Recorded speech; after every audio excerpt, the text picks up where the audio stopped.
There is a particular kind of quiet that settles over a house once everyone else has gone to sleep, and if you are hearing this now in that quiet, then you already understand something about tonight's story before I have said a single word of it.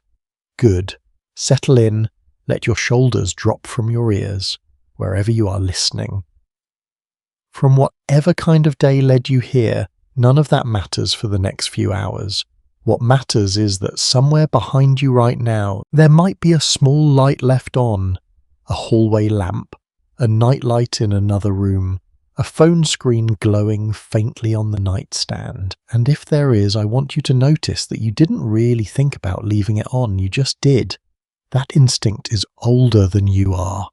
older than your family, your country, your language. It is in fact older than civilization itself, and tonight we're going all the way back to find out why. Because a very long time ago, before cities, before writing, before anyone had a word for fear, darkness was not a mood or a metaphor. It was a genuine physical threat, one that could end a life before dawn. For most of human history, the sun going down did not mean rest.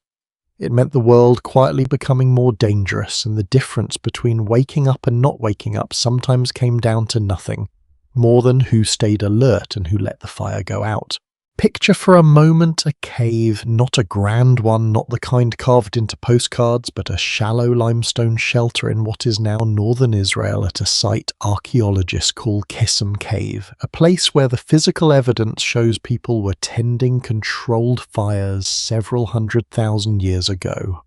Inside, a small group sleeps close together near the warmth of glowing coals. One person does not sleep. It is her turn to watch the fire, and watching the fire means watching the dark beyond it, because the two cannot be separated. She feeds the flame with a dry branch and listens.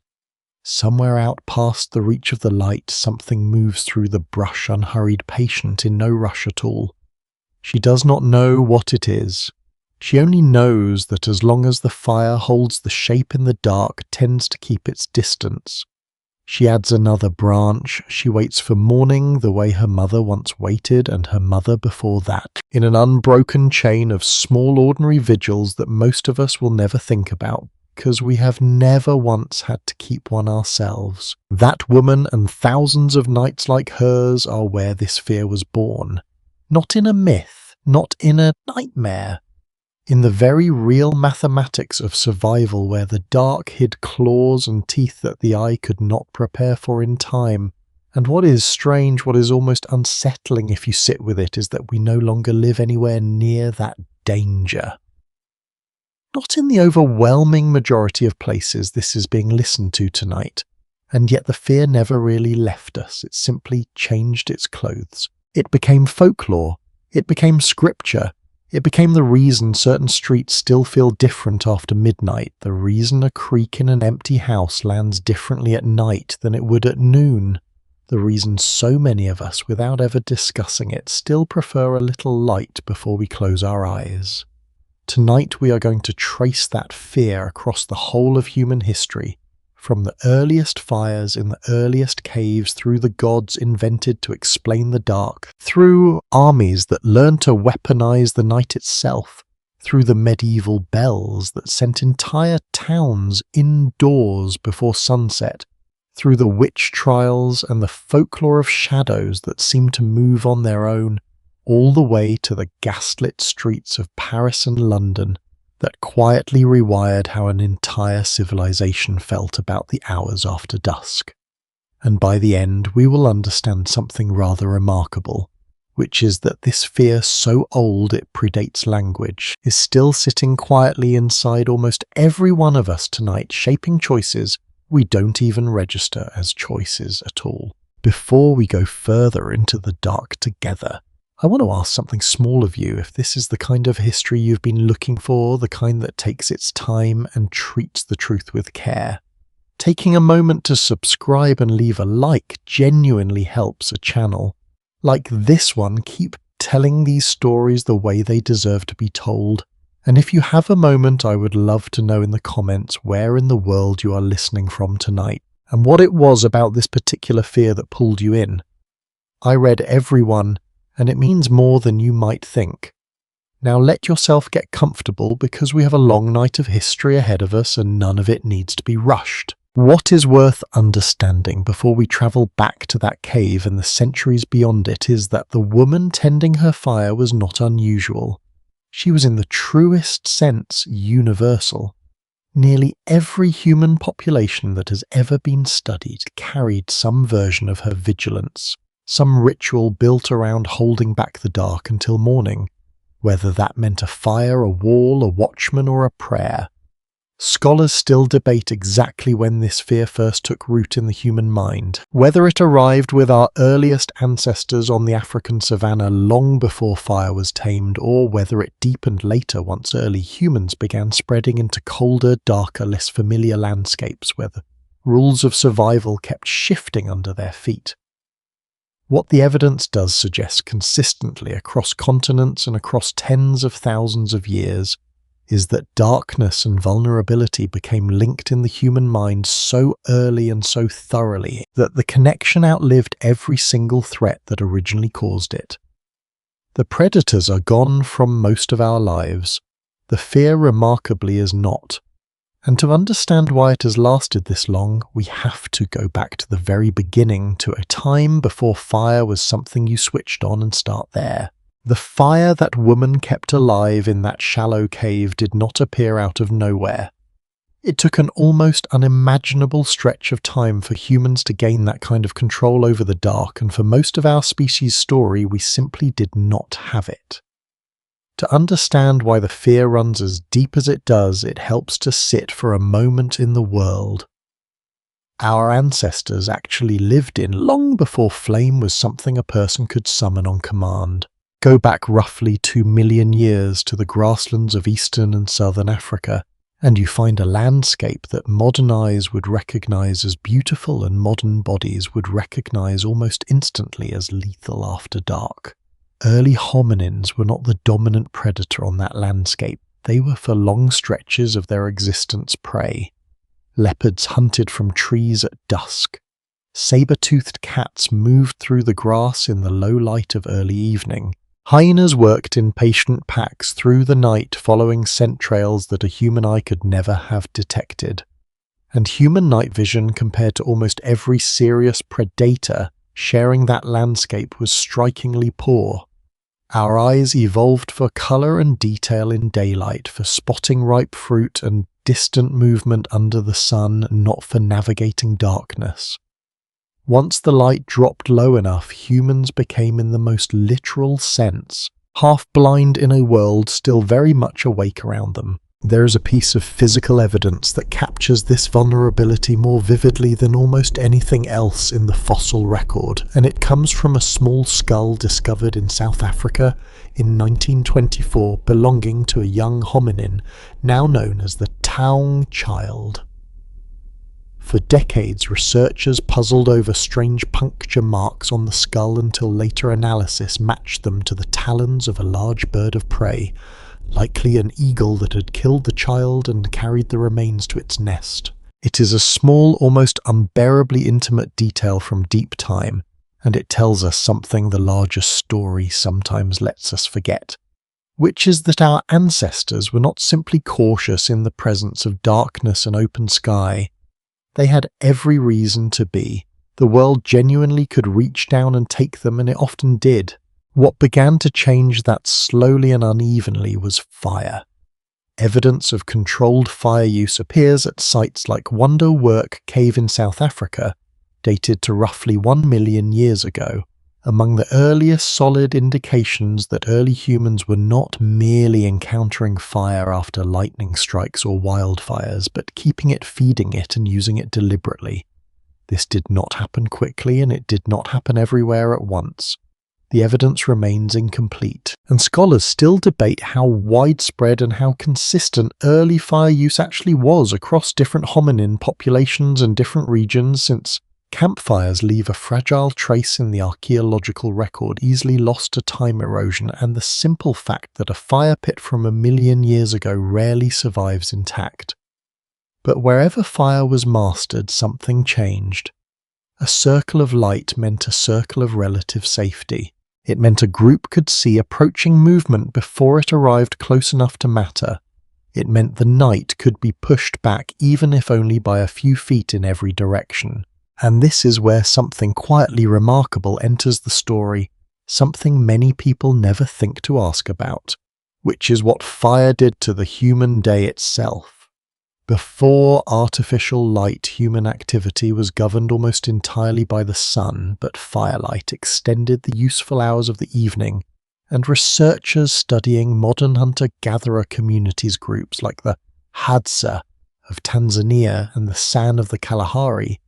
have found that firelit evenings became something new in human life, a dedicated time for storytelling, for social bonding, for passing down knowledge that daylight hours filled with foraging and labour simply did not allow for. In other words, the very thing invented to hold back the fear of darkness also became the birthplace of human culture as we understand it, the fire circle where myths were first spoken aloud, where the dead were first mourned in words, where the dangers of the night were turned into stories that could be shared, remembered, and used to keep the next generation alive. It is worth pausing on that because it reveals something almost tender underneath a very frightening chapter of our history. The fear of the dark did not just make humans cautious, it made them talkative. It pulled small groups physically closer together at the exact hour when the world outside felt least safe, and in that closeness something distinctly human took root. Long before there were gods to blame the dark on, there were simply voices low and steady, filling the space between the firelight and the black tree line beyond it, because silence in that setting felt like its own kind of danger. There is another layer to this story that modern sleep science has only recently begun to untangle, and it concerns how humans without electric light actually slept. Historian Roger E. Kirk, examining court records, diaries, and medical texts from pre-industrial Europe, found repeated references to what people at the time called first sleep and second sleep, two separate blocks of rest divided by an hour or more of quiet wakefulness in the middle of the night.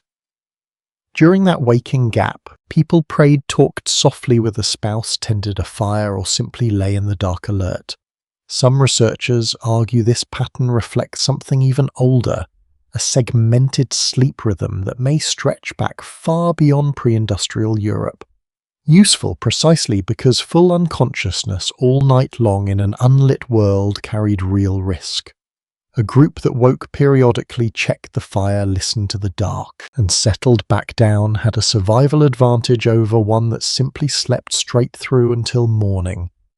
The evidence for how far back this pattern truly extends remains genuinely uncertain, and scholars continue to debate whether it represents a deep biological inheritance or a more recent cultural habit shaped by pre-industrial life. But either way, it suggests something quietly profound, that even our sleep itself may have been shaped in part by millennia of nights spent listening for danger in the dark. By the time early humans began settling into semi-permanent camps, then villages, then the first proper towns, the terror of a literal predator waiting in the grass had mostly receded from daily life. Lions and hyenas were no longer padding past the edges of most human settlements by the time real walls and real distance separated people from the wilder world. And yet the fear did not fade at the same pace as the actual danger. It persisted, and it needed somewhere to go. A feeling that old, wired that deeply into the nervous system through hundreds of thousands of years of genuine consequence, does not simply switch off because the threat has changed shape. It looks for a new explanation. It looks for a story that makes sense of why the hair still rises on the back of the neck when the fire burns low and the shapes beyond it grow harder to read. And this is precisely the moment where the ancient world begins to answer that need in a way that would shape religion, ritual, and daily behavior for thousands of years to come. Because once humans no longer needed to fear the literal claws in the dark, they began almost without realizing it to imagine something new waiting there instead. Once fear no longer needed real claws to justify itself, it began in nearly every early civilization we have record of to grow a face. in the river valleys of ancient Mesopotamia among the earliest cities. Humanity ever built that the night was never considered empty, it belonged to something. The Sumerians and later the Babylonians filled the darkness with a class of beings they called the Utukku. Restless spirits believed to prowl the hours after sunset, along with a host of named demons thought to slip through open windows and unguarded doorways once the household fire burned low. Among the most feared was Lamashtu, a fearsome female demon believed to threaten sleeping infants and expectant mothers, specifically at night, and the response to her was not vague superstition, but detailed practiced ritual. Archaeologists have recovered small clay amulets and incantation bowls inscribed with protective spells meant to be placed near beds and thresholds, a kind of nightly insurance policy written in cuneiform, some of the oldest surviving evidence of what we might now call a bedtime ritual, born entirely out of the need to feel safe once the light went out. What is worth sitting with here is not simply that ancient people believed in demons, it is that they built physical, tangible objects specifically to manage the fear of night, the same instinct in a very real sense behind a modern nightlight glowing quietly in a child's bedroom. Travel down the Nile to ancient Egypt and the relationship with darkness takes on a different, almost cosmic weight. For the Egyptians, night was not simply a dangerous stretch of hours to survive, it was a nightly journey through the underworld, undertaken by the sun god Ra himself, who was believed to sail his solar bark through 12 dark hours filled with hostile forces, most famously the serpent Apep. A chaos deity said to attempt every single night to devour the sun and unmake the world entirely. Egyptian temple texts describe elaborate rituals performed by priests specifically to help Ra defeat Apep and ensure the sun's return at dawn, rituals that involved reciting protective spells and in some traditions even the symbolic destruction of wax figures representing the serpent. It is a striking thing to realize lying in bed with the lights off, that an entire civilization once organized part of its religious life around the very real anxiety that the sun might simply fail to come back one particular morning and that darkness left unchallenged might become permanent. The sunrise was not something the Egyptians took for granted. It was something they believed had to be fought for every single night on their behalf. The ancient Greeks approached the same fear from a slightly different angle, populating the dark with figures that blurred the line between deity and nightmare. Nyx, the primordial goddess of night, was described by the poet Hesiod as a being so ancient and so powerful that even Zeus, the king of the gods, was said to be wary of confronting her directly. From Nyx came a lineage of dark and unsettling offspring, including Thanatos, the personification of death, and the Keres, spirits associated with violent or untimely dying, said to hover close during battles and plagues, drawn to suffering the way scavengers are drawn to a wound. And then there was Hecate, goddess of the crossroads and the night, invoked especially at moments when travellers found themselves caught outdoors after dark, uncertain which path led home. Small shrines to Hecate, called Hecatia, were placed at actual crossroads throughout the ancient Greek world, offerings left at their feet by people who had no scientific explanation for why one dark road might feel more dangerous than another, only the deep old certainty that it did. What becomes clear, looking across these three civilizations side by side, is that they arrived at strikingly similar answers, despite having no meaningful contact with one another for much of their early development. Mesopotamia feared demons at the threshold. Egypt feared the collapse of light itself. Greece feared the goddess who ruled the roads. No one wanted to be caught walking after sunset. Different landscapes, different languages, different gods entirely, and yet the same underlying architecture of fear night as a time when the ordinary protections of daylight simply stopped applying. Scholars who study comparative mythology continue to debate exactly why these patterns emerge so consistently across unconnected ancient cultures, whether it reflects some shared cognitive architecture built into the human mind by evolution itself, or whether it simply reflects the fact that darkness posed remarkably similar practical dangers no matter where a civilization happened to rise, and similar problems, even without contact, tend to produce similar answers. The evidence does not settle the question cleanly either way, and it may be that both explanations are true at once, working together rather than against each other. There is a quieter, more human detail buried inside this pattern that deserves its own moment because it says something about who these myths were actually protecting. Across Mesopotamian, Egyptian, and Greek sources, an enormous proportion of the recorded protective rituals against night demons and dark spirits are specifically concerned with infants sleeping, children, and expectant mothers.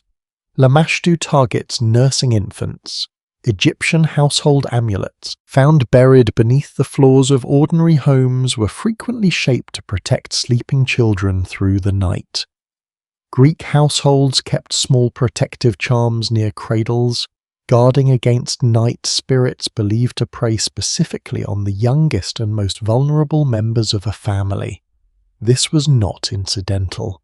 Infant mortality in the ancient world was devastatingly high, and much of it then has now occurred quietly in the dark during sleep, for reasons ancient medicine had no way to explain.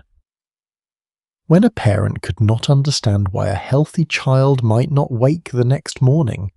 a demon in the dark was in its own way a kind of answer, one that at least offered something to do about it. A charm, to place a spell, to recite a ritual that gave grieving, frightened people some small sense of control over a threat that otherwise had none. This is perhaps the detail most people never think to connect to modern life, and it is worth letting it settle for a moment. The impulse behind an ancient Mesopotamian incantation bowl placed beside a sleeping baby 4,000 years ago, and the impulse behind a baby monitor left glowing on a nightstand tonight are at their core remarkably similar. Different tools, different explanations for the danger, the same underlying ache, the same refusal to let the dark take something precious without a fight. By the time these civilizations reached their height, the fear of night had been fully absorbed into religion, ritual architecture, and daily habit. Temples were oriented with the sunrise in mind. Household doorways were blessed or warded. Entire festivals in Egypt, in Mesopotamia, in Greece were built around the anxiety and relief of the sun's return after the longest, darkest stretches of the year. And crucially, this was no longer simply about surviving until morning. It had become about meaning, about explaining why the world felt the way it did once the light disappeared,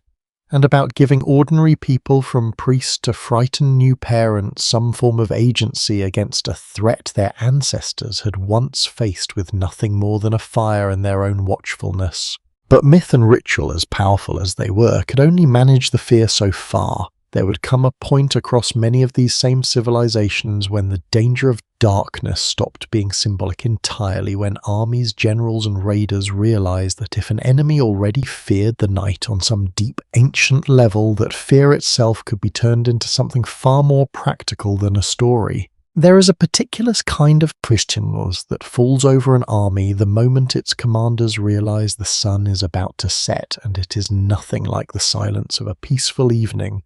It is the silence of men counting the hours of visibility they have left, because for most of military history, darkness did not simply end a battle. It began a different, quieter, more dangerous one. Few places illustrate this more starkly than a stretch of forest in what is now northwestern Germany in the year 9 of the Common Era, where 3 entire Roman legions, under the command of a general named Publius Quinctilius Varus, marched into a landscape that would soon bear their destruction. The Roman military machine was at that point in history the most disciplined fighting force the world had ever produced, built for open ground, clear sightlines, and the kind of rigid formation fighting that daylight and visibility made possible. The Germanic tribes waiting for them, led by a former Roman ally named Arminius, understood something the Romans had not yet fully accounted for, which is that the dense half-lit forest of Teutoburg, made even darker by a driving autumn storm, would strip the legions of nearly every advantage that made them dangerous. Roman formations depended on soldiers seeing their neighbours, hearing their officers, maintaining the tight geometric lines that had conquered most of the known world, in low visibility under trees in rain, with ambushes striking from unseen angles that geometry collapsed. Historians estimate that somewhere between 15 and 20,000 Roman soldiers died over 3 days, and the psychological shock to Rome was so severe that the Emperor Augustus was said to have wandered his palace afterward, striking his head against the doorframe and crying out for his legions to be returned to him, a plea that had no answer because there was nothing left to return. It stands as one of the most significant military defeats in Roman history, and it happened in large part because an enemy understood exactly how to use failing light and closed terrain as a weapon against a force that had never truly had to fight in the dark before. What is easy to miss in a story like this is that darkness rarely won battles entirely on its own. It worked as an amplifier, taking whatever fear, confusion, or disadvantage already existed in a situation and making it considerably worse. This is something the Carthaginian general Hannibal understood with unusual precision several centuries earlier during his campaign against Rome in Italy. In the year 217 before the Common Era at Lake Trasimene, Hannibal positioned his forces along the hills surrounding a narrow lakeside road, using thick morning mist rather than true night to conceal his men from the approaching Roman army under the consul Gaius Flaminius. The Romans marched directly into the ambush without realizing an entire enemy army waited above them, hidden not by darkness itself but by conditions that mimicked darkness closely enough to produce the same devastating effect poor visibility disrupted formation, and soldiers who could not see danger until it was already among them. Some 15,000 Roman soldiers died in a matter of hours, many driven into the lake itself, drowning in armour as they tried to escape an enemy they still could not clearly see. It is worth pausing on this because it reveals something important about the fear we've been tracing since the beginning of this story. It was never really about the absence of light in some literal technical sense. It was about the loss of certainty, the moment when a person could no longer trust their own eyes to tell them what was near. There is a rhetorical question worth sitting with here, one that historians of ancient warfare return to often. If the greatest armies in the ancient world, forces built on the generations of discipline and tactical refinement, could be undone this thoroughly simply by losing daylight or clear sight, what did that mean for the ordinary villages, farms and coastal settlements that had no legions, no walls, and no warning at all? The answer arrives most vividly 1,000 years later, along the coastlines of Britain, Ireland, and continental Europe in the raids carried out by seafaring groups from Scandinavia beginning in the late 8th century.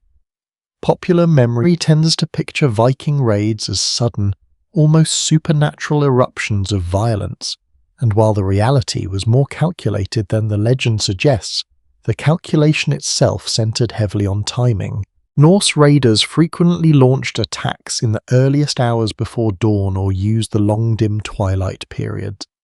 common at high northern latitudes, striking coastal monasteries and villages while defenders were still asleep or barely stirring.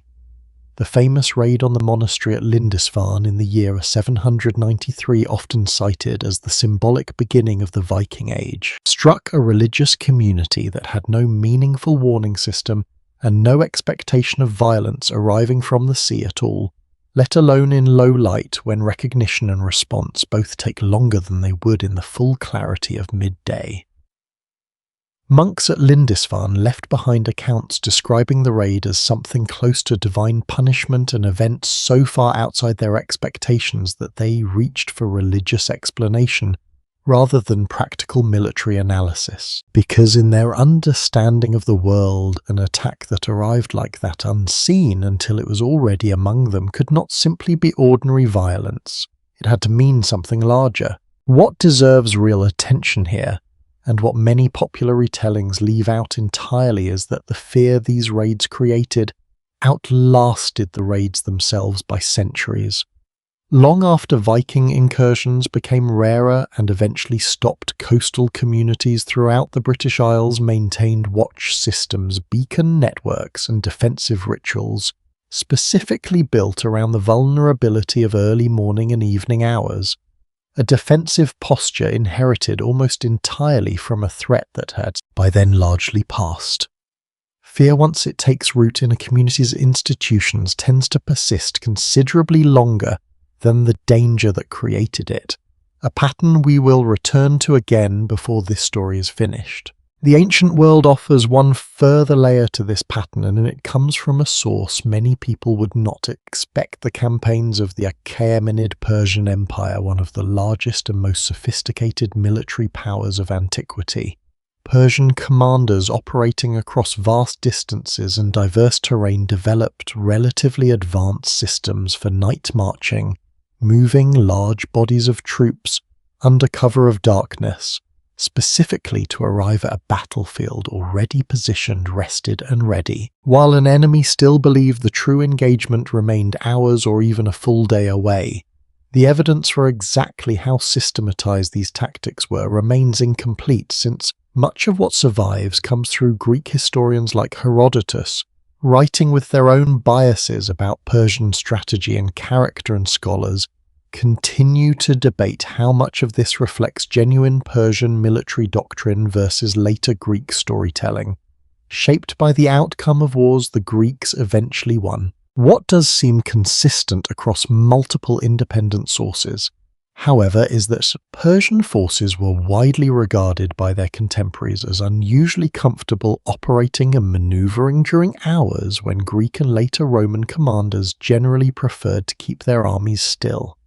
Whether that reflects a true tactical culture built around defeating the ordinary human fear of nighttime movement, or simply a reputation that grew larger with retelling, the underlying truth remains the same either way: that whichever army could master its own fear of the dark first held a genuine advantage over an enemy that could not. What ties Teutoburg Forest, Lake Trasimene, Lindisfarne and the night marches of Persia together is not simply that darkness caused chaos in each case. It is that in every instance one side understood something the other did not yet fully grasp, that the ancient fear we have been tracing since the very first fire in the very first cave was not only a private personal terror carried by frightened individuals. It could be read, anticipated, and used deliberately by anyone willing to move when their enemy expected stillness. Warfare across an enormous span of human history was not simply a contest of strength or numbers. It was quite often a contest of who could remain calm and coordinated once the comfortable certainty of daylight disappeared, and who would break apart into confusion the moment it did. It would take many centuries after these ancient battles for ordinary people far from any battlefield to begin building something entirely different in response to this same fear: not weapons and ambushes, but walls, laws, and a sound that would soon come to define the end of every single day across an entire continent. A single bell ringing out at dusk that an enormous number of people would learn to obey without ever fully questioning why. By the time medieval Europe took shape from the ruins of Rome's old provinces, the fear that had once required an ambush in a forest or a raid along a coastline to become dangerous no longer needed either. It had been written directly into law. The word curfew itself carries this history inside it, though most people who use it today have no idea. It comes from the old French phrase couvre-feu, meaning cover the fire, and it began as a literal practical instruction rather than a restriction on movement. In many medieval towns, a bell rang out each evening, signalling households to smother or bank their hearth fires before sleep. a fire safety measure in cities built almost entirely from timber thatch and close quarters, where a single unattended flame could take an entire district by morning. William the Conqueror is often credited with formalising curfew bells in England after the Norman conquest of 1066, though the underlying practice of regulating evening fire and movement existed in various forms well before him across continental Europe as well. What began as fire safety, however, did not stay confined to fire safety for very long. Once a bell already commanded an entire town to stop what it was doing and prepare for night, it became almost inevitable that authorities would use that same signal to control something else entirely who was allowed to still be outside once it rang. By the 13th and 14th centuries, curfew laws across English, French and Italian towns had expanded well beyond fire prevention into detailed regulation of nighttime movement itself. City ordinances from places like London, Paris and Florence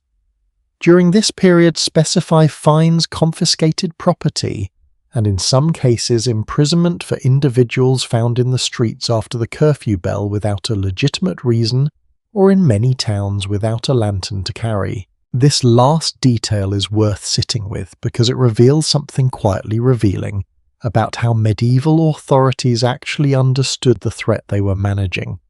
It was not simply darkness itself they feared controlling, it was darkness combined with anonymity. A person carrying visible light, even a single small lantern, could be seen, identified and held accountable. A person moving unlit through the dark could not, and in the medieval mind, that unaccountability was very often treated as more dangerous than the darkness itself. What made this fear so persistent and so useful to civic authorities was that it rested on a real, if often exaggerated, foundation.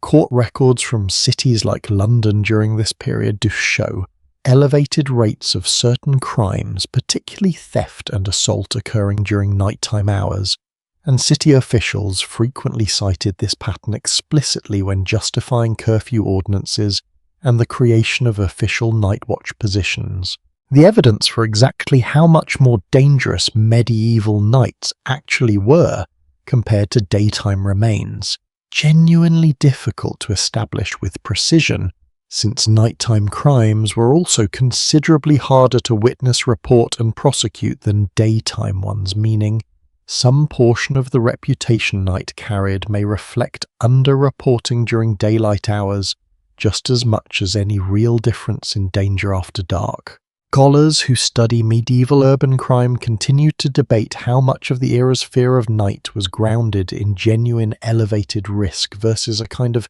self-reinforcing cultural belief, where the expectation of danger after dark shaped both behavior and record-keeping in ways that then seemed to confirm the original fear all over again. Regardless of how the numbers actually broke down, medieval towns built entire institutions around the assumption that night required active management.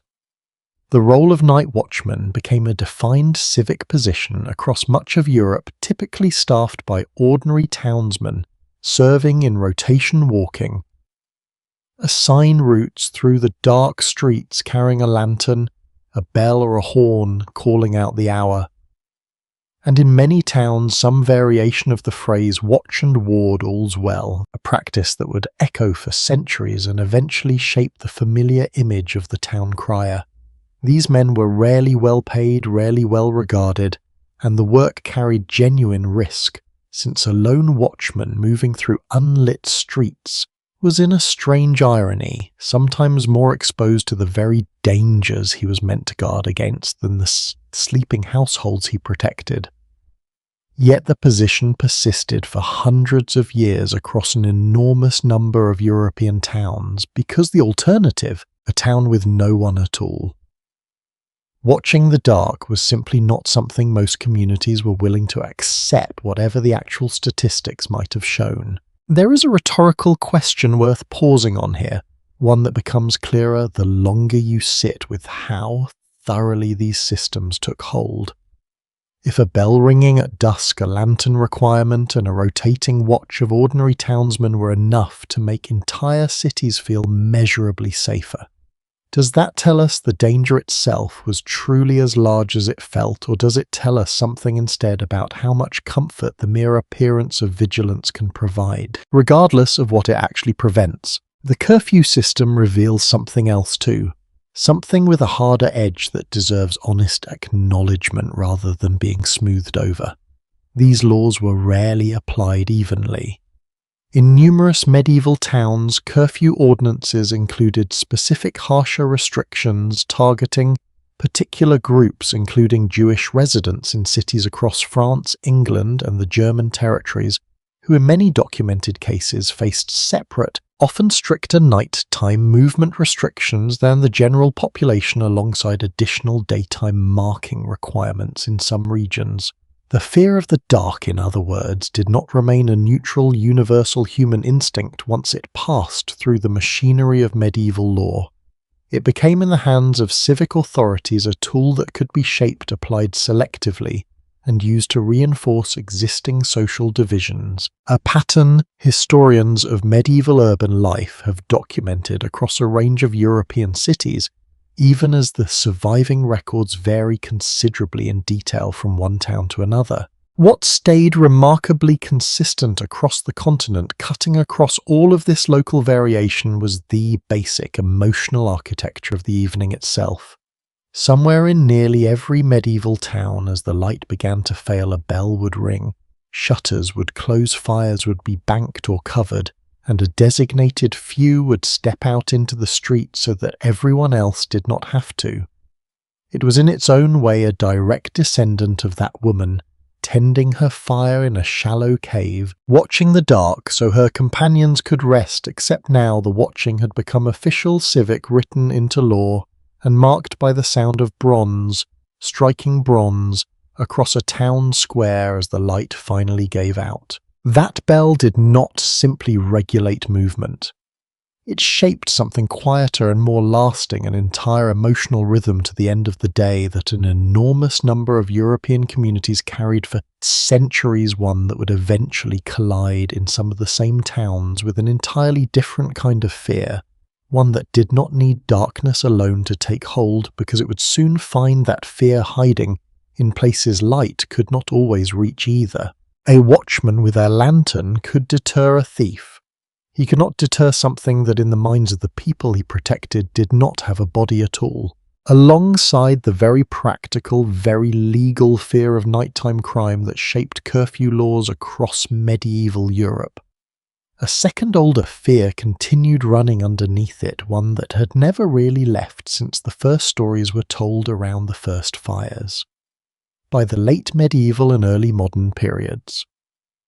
Roughly the 14th through the 17th centuries, European folklore had grown a rich and remarkably consistent population of creatures, said to inhabit the hours after dark. And what stands out looking at this material as a whole is how specifically local so much of it became, even while following strikingly similar patterns across very different regions. In the British Isles, one of the most widespread and enduring figures was the black dog, a phantom hound reported across an extraordinary range of English, Welsh and Irish folklore, typically described as appearing along lonely roads, churchyards and crossroads specifically after nightfall, often with glowing or burning eyes, and frequently interpreted as either an omen of death or a guardian spirit, depending entirely on the region and the specific tradition telling the story. In East Anglia, this creature was often called Black Shuck, and reports of encounters with it persisted for centuries, including a particularly well-documented account from the year 1577, when a violent storm struck the town of Bungay in Suffolk during a church service, and parish records from the time describe a black dog appearing inside the church itself amid the chaos, an event so significant to local memory that it was recorded in the church's own written history, and this is still referenced in Bungay today. What makes this detail worth pausing on is not whether the creature was real in any literal sense, which is a question well outside what the historical record can answer, but rather how thoroughly ordinary frightened people reached for a specific describable figure to explain something otherwise inexplicable, A violent storm, a moment of collective panic, a death that followed soon after. The fear needed a shape, and folklore patiently over generations kept supplying one. Germanic and Scandinavian traditions developed their own version of this same underlying need, most notably in the figure widely known as the mare, a spirit believed to sit upon a sleeping person's chest during the night, producing a sensation of crushing pressure and an inability to move or cry out. This is in fact where the English word nightmare comes from, directly not as a metaphor for a bad dream in the way the word is used today, but as a literal description of a specific nocturnal experience that generations of people across Northern Europe genuinely believe to be caused by a visiting entity.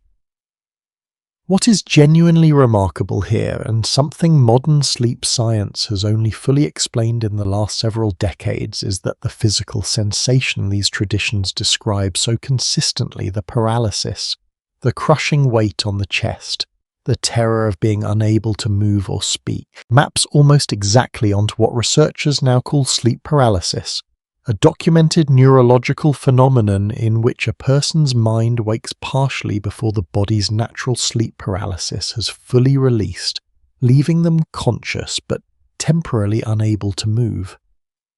Modern studies estimate that a meaningful percentage of the general population experiences this at least once in their life, and it frequently occurs alongside vivid, often frightening hallucinations, precisely the kind of experience that without any modern neurological explanation available would understandably be interpreted as a visiting spirit sitting on the chest of a helpless sleeper.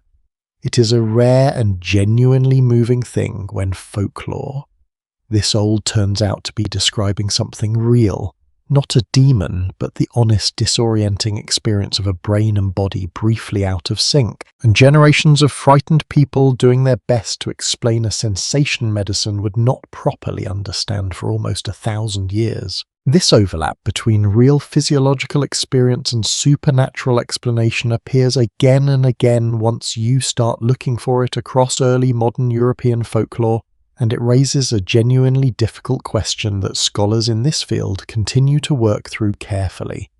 How much of the era's rich supernatural tradition reflects pure invented storytelling, passed down and embellished the way any oral tradition naturally is, and how much of it reflects ordinary people encountering real, explained physical and psychological experiences, sleep paralysis, hypnagogic hallucinations, the disorientation of illness or fever, and reaching for the only explanatory framework their culture had available to make sense of what had happened to them. The honest answer, and most careful historians of folklore are candid about this, is that it was almost certainly both at once working together, each reinforcing the other, until the line between an invented story and a genuinely felt experience became almost impossible to separate even for the people living through it at the time. It was into this already crowded, already anxious nighttime landscape that the witch trials of the 15th through 17th centuries eventually arrived, and it matters for the sake of accuracy to be precise about what these trials actually were and were not. The witch trials were not at their core simply about fear of the dark. They were driven by a complex, often devastating combination of religious anxiety, social tension, economic pressure, and targeted persecution, frequently directed at women who were older, poorer, unmarried, or otherwise socially vulnerable within their communities, and the human cost was severe and real, with tens of thousands of executions across Europe over roughly 3 centuries. What connects this dark chapter to the story we have been tracing is narrower and more specific than the trials themselves, and it lies in the timing and setting so many accusations shared. A remarkable number of surviving witch trial testimonies describe alleged encounters, sabbaths, and supernatural visitations as occurring specifically at night in isolated locations at exactly the hours and in exactly the kinds of places that centuries of prior folklore black dogs, night spirits crushing unseen weights on a sleeper's chest had already trained entire communities to regard as uniquely dangerous and uniquely susceptible to the presence of something beyond the natural world. The existing architecture of nighttime fear did not cause the witch trials, but it provided a ready-made vocabulary and a ready-made stage one that accusers, interrogators, and frightened communities alike already understood instinctively long before any specific accusation was ever made. There is a rhetorical question worth sitting with here gently, because it says something true about how fear moves through a culture over time. If a community has spent generations building rituals, laws, and stories specifically around the danger of the hours after dark, is it truly surprising that when a new and different fear eventually arrived, one aimed at real living vulnerable people rather than shadows and spirits, it so often found its setting already prepared and waiting? What emerges from this period taken as a whole is a picture considerably more layered than the simple image of frightened peasants huddled indoors after a curfew bell. Nighttime fear by the close of the medieval period had become something almost architectural in the minds of ordinary Europeans, built from centuries of folklore reinforced by genuine unexplained physical experiences that medicine could not yet account for, formalized by civic law, and eventually entangled with one of the darkest and most tragic chapters of persecution in European history. And through all of it, the underlying instinct at the very bottom of the pile remained exactly what it had always been, all the way back to a woman tending a fire in a cave, that the hours without light were hours when the ordinary rules of safety no longer fully applied, and that something, whether predator, demon, or simply the unexplained, was more likely to find you once the world went quiet and dark. What would eventually begin to loosen this architecture layer by careful layer was not a change in belief at all, at least not at first. It was something considerably more physical and considerably more ordinary, sitting quietly in the ground beneath many of the very towns and cities that had spent so long fearing the dark, waiting to be dug up, examined, and finally understood for what it actually was. What eventually began to change the entire architecture of this fear was not a new belief or a new law or a new form of protection at all. It was mud and stone and the quiet, accidental preservation of things ordinary people once carried into the dark, waiting patiently underground for someone with a trowel and enough patience to find them. The earliest known artificial light source recovered by archaeologists is remarkably humble, a simple hollowed stone, sometimes little more than a natural depression in a rock filled with animal fat and fitted with a plant fibre wick, examples of which have been found at Upper Paleolithic sites across Europe dating back roughly 17,000 years, including specimens recovered from the famous painted caves at Lascaux in southwestern France. What makes these small stone lamps so quietly extraordinary is the context in which many of them were found deep within cave systems, far beyond any point where natural sunlight could ever reach, in chambers where the extraordinary painted images of horses, bison, and deer were created entirely by the light these lamps produced. Whoever painted those animals worked by a flame small enough to fit in the palm of a hand, deep inside the same kind of absolute darkness that, for nearly all of human history, before that point had meant danger and retreat rather than art and stillness. It is a striking thing to consider lying in the dark yourself right now that some of the oldest deliberate human artwork we have ever discovered was made specifically because someone 17,000 years ago had finally found a way to carry a small, steady piece of light into the one place it had never been able to go before. From these earliest stone lamps, the technology of held light developed slowly, then considerably faster as different civilizations solved the same basic problem in their own particular ways. Ancient Egyptian households used simple pottery lamps burning vegetable oils, often castor oil, which produced a notably smokier flame than other options. A detail confirmed by soot residue analysis performed on lamps recovered from sites along the Nile, allowing researchers to identify not just that a lamp was used, but roughly what it burned based on the specific chemical signature left behind in its blackened interior. Ancient Greek and Roman households, by contrast, increasingly favoured olive oil as their primary lamp fuel, a choice driven partly by regional abundance and partly by the noticeably cleaner, less acrid flame it produced compared to animal fats. And archaeologists have recovered many thousands of small terracotta oil lamps from Roman sites across the empire, ranging from plain mass-produced household versions to elaborately decorated examples bearing mythological scenes, gladiatorial imagery, and in some cases makers' stamps that allow historians to trace specific lamp workshops and their distribution across the ancient Mediterranean world with genuine precision. Pompeii offers one of the most vivid and, in its own quiet way, one of the most moving windows into how ordinary Roman households actually managed the dark, because the sudden volcanic destruction of the city in the year 79 of the Common Era preserved an enormous number of everyday oil lamps exactly as they were left mid-use on the night the eruption began. Excavations have recovered lamps found still positioned on bedside tables in kitchens and along stairwells, some apparently still containing traces of oil at the moment the ash fell, offering archaeologists an almost unprecedented snapshot of exactly how a Roman household distributed and used artificial light throughout an ordinary evening. Which rooms received a lamp and which did not, how many lamps a typical household of moderate means actually owned, and where within a home people felt light was necessary and where evidently it was not.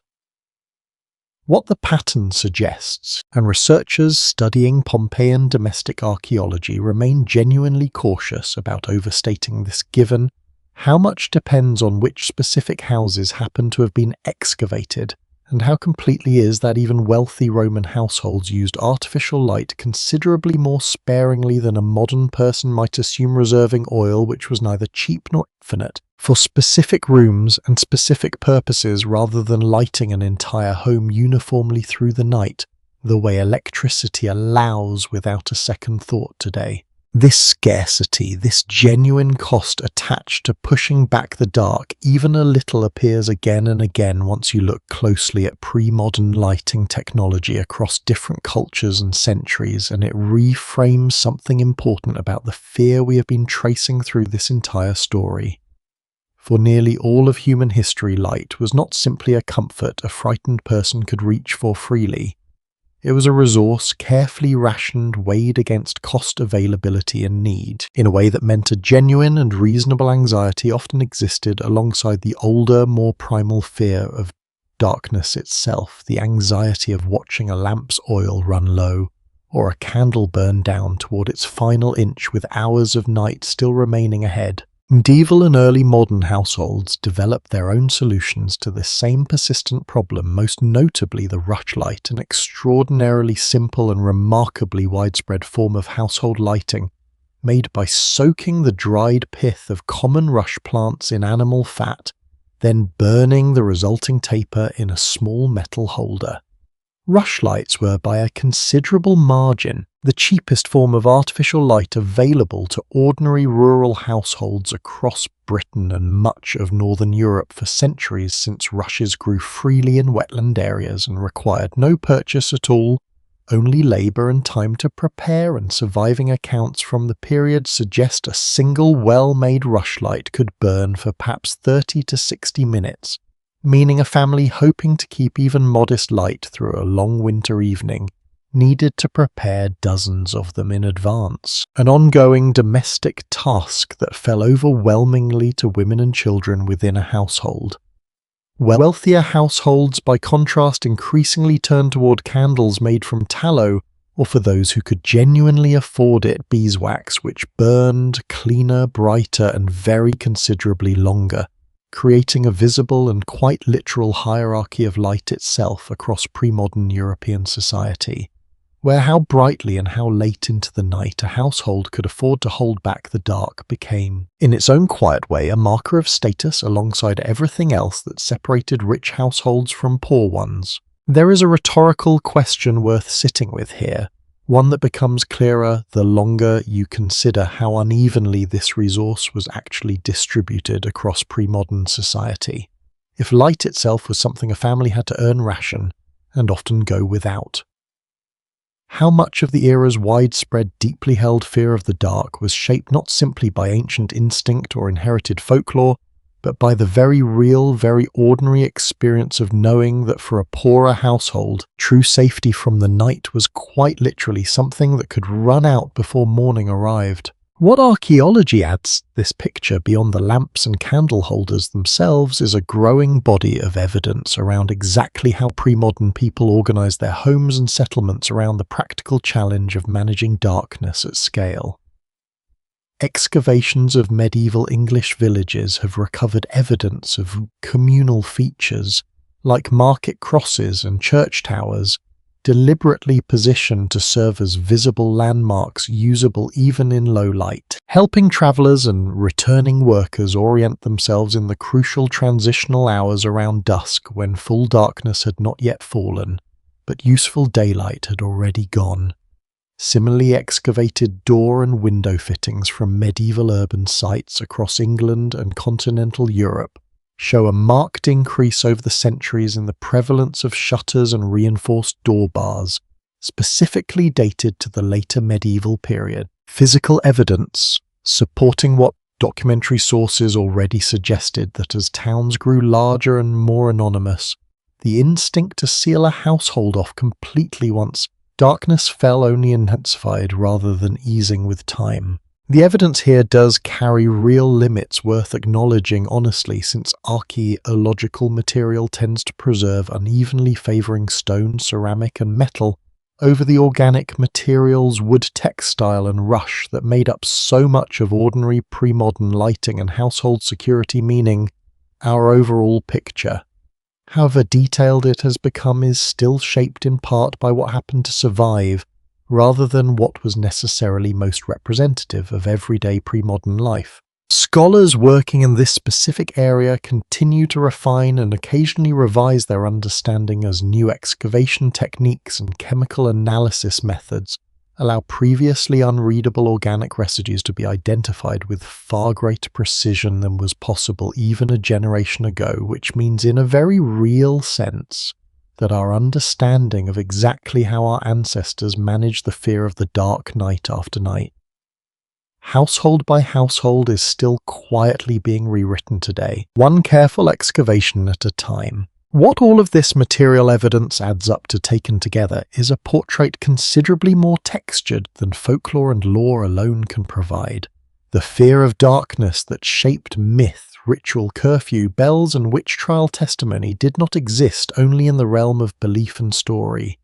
It existed physically in the careful, costly, endlessly repeated labour of keeping a small flame alive through an ordinary night in the soot still visible inside a Roman lamp recovered from beneath volcanic ash, in the painstaking preparation of dozens of rushlights by candlelit hands that would themselves soon need replacing in the reinforced door bars added to medieval homes as towns grew too large for everyone to know their neighbour by sight. Every one of these small physical objects represents a genuine ordinary human being at some specific point in history, making a quiet calculation about how much light they could afford and how much darkness they were willing to accept in exchange. And it is precisely this question, how much light was truly necessary and how much fear was truly justified, that would eventually draw the attention of a very different kind of observer. One working not with a trowel or an excavation site, but with careful argument, competing theory, and the kind of patient scholarly debate that still to this day has not entirely settled the matter. Not every mystery in this story can be solved with a trowel or excavation permit, and the deeper question underneath everything we have traced so far, whether this fear is something written into us before birth or something we quietly absorb from the world around us as we grow, is one that archaeology alone was never going to answer. That question belongs to a different kind of researcher entirely working not in the ground but in laboratories, nurseries, and long-term studies of twins raised in very different households. The debate itself is often framed somewhat simply as instinct versus invention, but the actual scholarly conversation is considerably more layered than that framing suggests, and it is worth walking through carefully because the answer turns out to matter for understanding not just where this fear came from, but why it still lingers so persistently in adults who, on a purely rational level, know perfectly well that nothing is actually waiting in a dark hallway. One of the most influential ideas in this space comes from cognitive scientists studying what is sometimes called hyperactive agency detection, a concept most closely associated with the researcher, Justin Barrett, building on earlier work by the anthropologist Stuart Guthrie. The underlying argument is elegantly simple. Human beings evolved in an environment where correctly identifying a hidden predator or hostile person carried enormous survival value while incorrectly identifying one. Mistaking a swaying branch for a crouching animal cost comparatively little beyond a moment of unnecessary alarm. Given that asymmetry evolution appears to have favoured minds that lean towards seeing agency in tension, a presence in ambiguous or incomplete sensory information, rather than minds that remain neutral until certainty arrives. Darkness by its very nature produces exactly this kind of ambiguous, incomplete information constantly, a half-seen shape, an unexplained sound, a shadow that seems for just a moment to shift on its own. Under this theory, the fear of the dark is not really a fear of the absence of light at all. It is what happens when a mind built to err on the side of caution is fed a steady diet of exactly the kind of uncertain sensory input it was designed to react to. This idea gains additional support from a somewhat unexpected direction, the study of human infant development.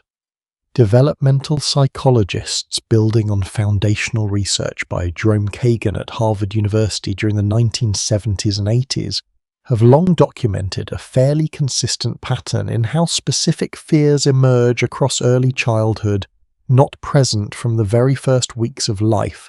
but appearing in a broadly predictable sequence as an infant's cognitive abilities mature. Fear of strangers and separation anxiety typically emerge around 6 to 9 months of age, closely tied to the development of object permanence. The growing understanding that people and things continue to exist even when out of sight. Fear specifically tied to darkness and imagined threats tends to appear somewhat later, often between 2 and 4 years of age.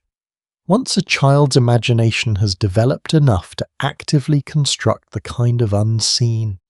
explained danger that darkness so easily suggests.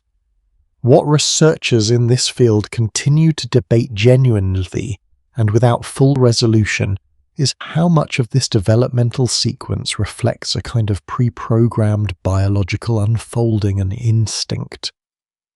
waiting for the right cognitive machinery to switch it on, versus how much of it reflects a child's growing capacity to absorb and internalize the fears, stories, and cautionary language of the adults around them. At precisely the age when a parent might first say something like, "Stay close, it is getting dark," without the child yet having any independent basis for finding that instruction alarming on its own. Twin studies offer another angle into this same question. And here the evidence becomes genuinely interesting, if not entirely conclusive. Researchers, including Thalia Ely at King's College London, have spent years studying the heritability of childhood fears and anxieties using large twin registries, comparing how often identical twins who share essentially all of their genetic material both develop a particular fear compared to fraternal twins who share roughly half. This research has consistently found a meaningful genetic component to childhood fears in general, including fear of the dark, specifically suggesting some real inherited predisposition is at work. At the same time, the very same studies consistently find that genetics alone cannot account for the full picture that shared environment. The household a child grows up in, the specific stories told at bedtime. Whether a parent treats a child's fear of the dark as something to be gently worked through, or something to be reinforced through cautionary warnings, all measurably shape how strongly and how persistently that fear takes hold.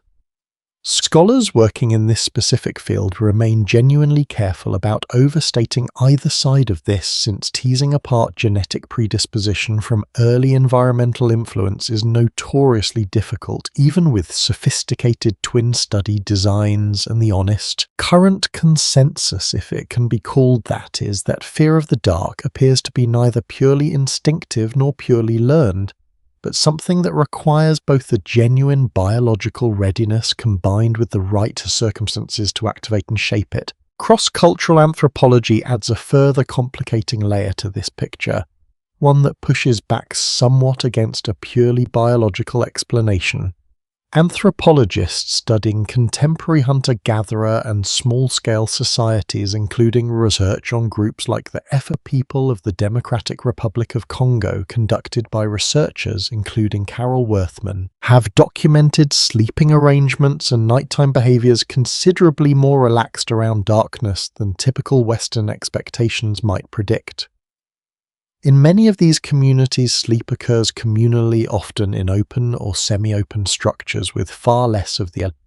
elaborate anxious ritual around sealing off the night that characterized so much of medieval European life. Infants and children in these settings are frequently in close physical contact with multiple caregivers throughout the night, and the surrounding darkness itself does not appear to carry the same heavily loaded emotional weight that it does in cultures shaped by centuries of curfew law folklore and isolated individual sleeping arrangements. This does not mean these communities feel no caution around nighttime dangers, since real environmental risks certainly still exist and are managed accordingly. What it does suggest, and what researchers in this area continue to explore carefully, is that the intensity, and perhaps even the basic emotional character of nighttime fear, may be considerably more culturally shaped than a purely instinctive model would predict, even if some baseline biological readiness for caution in low visibility conditions remains present across virtually every human population studied. There is a rhetorical question worth sitting with here, one that the researchers themselves return to often in their own writing. If a child raised sleeping communally, surrounded by familiar bodies and voices through the night, grows up with measurably less fear of the dark than a child raised alone in a quiet, isolated room. Does that tell us the fear was never truly about darkness itself at all, but about something considerably older and more fundamental, the simple, ancient comfort of not facing the unknown by yourself? This question connects back in a rather elegant way to something we touched on earlier. In this story, the fire circles of early hunter-gatherer communities where storytelling closeness and shared vigilance against the dark were never separate activities but a single unified response to an uncertain world. It may be that what evolution truly built into us was never a fear of darkness in isolation, but rather a deep-wired preference for facing uncertainty alongside others, with darkness simply serving across nearly every era of human history we have examined so far as the most reliable and recurring trigger for that preference to activate.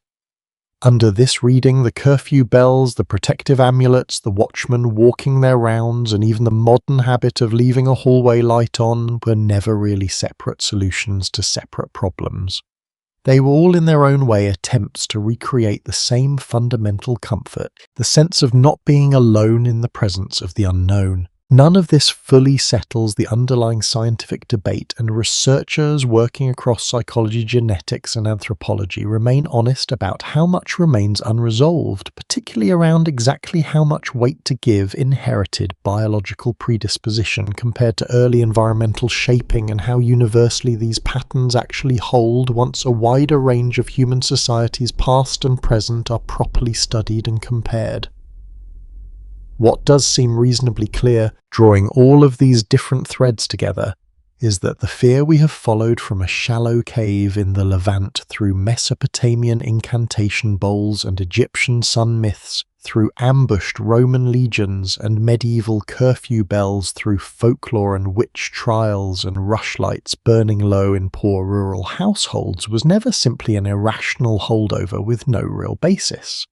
It was, and in many ways still is, a genuinely reasonable response, biologically prepared and culturally reinforced in roughly equal measure to millennia of a world in which the hours without light were for almost the entirety of human history hours, in which the ordinary protections of daylight simply could not be relied upon. And then, within the span of little more than a single century, an enormous amount of that ancient calculation changed almost overnight, not because human biology shifted, and not because the folklore was finally disproven, but because a small number of engineers, city planners and ambitious civic reformers in a handful of European cities decided quite deliberately to try something that no earlier generation had ever truly been able to attempt at scale, pushing the darkness back, not from a single household or a single street corner, but from an entire city all at once every single night. Long before electricity, the first serious attempt to push darkness back from an entire city, rather than a single household, began somewhat unexpectedly with wax tallow and a royal decree. In the year 1667, the newly appointed Lieutenant General of Police in Paris, a man named Gabriel Nicolas de la Reynie, initiated one of the earliest large-scale municipal lighting programs in European history, ordering that thousands of lanterns be hung at fixed intervals along the city's main streets, each one to be lit every evening at a set hour and maintained through the night by a paid municipal workforce, rather than left to individual household or passing watchmen. This was a genuinely radical shift in how a city related to its own darkness. For the entire span of history traced so far in this story, from Mesopotamian household amulets to medieval curfew bells, the management of nighttime fear had remained fundamentally private and local, a household protecting itself, a town watchman patrolling on foot, a family rationing its candles. Lorraine's Parisian lanterns represented something categorically different, an attempt by a centralized government to treat darkness itself as a public problem solvable through consistent citywide infrastructure rather than individual vigilance. Contemporary accounts describe Parisians reacting with genuine astonishment at the sight of their own streets remaining visible long after sunset, and the program proved influential enough that other European cities, including Amsterdam and several German territories, began adopting similar oil lantern systems within just a few decades. These early lantern systems, however, remained fundamentally limited by their fuel oil and tallow, both expensive, requiring constant individual attention, refilling, trimming wicks and replacing burned-out lamps across thousands of fixtures every single night, a labour-intensive and costly undertaking that meant even the most ambitious 18th century lighting program still produced a relatively dim, inconsistent glow compared to what would follow. The genuine transformation, the one that would eventually alter the emotional relationship an entire civilization held with nighttime itself, arrived with gas. The individual most closely associated with the birth of practical gas lighting is a Scottish engineer named William Murdoch, who began experimenting with coal gas illumination in the early 1790s while working for the engineering firm Boulton and Watt, and who famously lit his own house in Redruth, Cornwall, using gas piped from a small retort he'd constructed himself, reportedly astonishing his neighbours with windows that glowed steadily through the night without any visible flame or candle inside. Murdoch's early experiments developed into genuine industrial application by the first years of the 1800s, and in 1807, a portion of Pall Mall in London became the first public street in the world to be illuminated by gas lighting, an event that drew considerable public curiosity, and according to several contemporary accounts, no small amount of skepticism about whether piping a flammable gas throughout a crowded city street was truly a wise idea at all. What followed over the next 2 decades was a transformation almost too rapid to fully absorb at the time. By 1823, the Gaslight and Coke Company chartered in London in 1812. As the world's first public gas utility had installed several hundred miles of gas main beneath London streets and other major European cities. Paris, prominent among them, began their own large-scale gas lighting programs shortly afterward, with Parisian boulevards receiving extensive gas illumination through the 1830s and 1840s. The scale of change is genuinely difficult to overstate. Within roughly a single working lifetime, a resident of London or Paris could have been born into a city still governed largely by curfew. Bells, shuttered windows, and the honest expectation that streets after dark belonged to danger, and grown old in a city where entire boulevards remained steadily, reliably lit from dusk until dawn every single night without fail. The practical consequences of this shift were immediate and in several respects genuinely measurable. Municipal records and contemporary crime statistics from several major European cities during this period do show declines in certain categories of nighttime crime following the introduction of extensive gas lighting. Though historians studying this transition are careful, and rightly so, to note that isolating gas lighting as the single clear cause remains genuinely difficult, since the same decades also saw expanding professional police forces, growing urban populations, and broader social and economic changes, all occurring simultaneously, any of which could plausibly account for some portion of the shift. What is somewhat easier to trace with real confidence is the change in how nighttime urban life itself was actually used and experienced. Contemporary diaries, newspaper accounts, and municipal records from gaslit London and Paris describe a marked increase in evening social activity, theatres, shops and cafes extending their operating hours well into what had previously been considered unusably dark territory, and ordinary residents, for the first time in the memory of anyone then living, beginning to walk familiar streets after nightfall, without automatically expecting danger to be waiting somewhere just beyond the light. There is a rhetorical question worth sitting with here, because it captures something genuinely strange about how quickly deep ancient patterns can bend once the underlying conditions truly change. If curfew bells and shuttered windows had shaped European evening life for the better part of 1,000 years,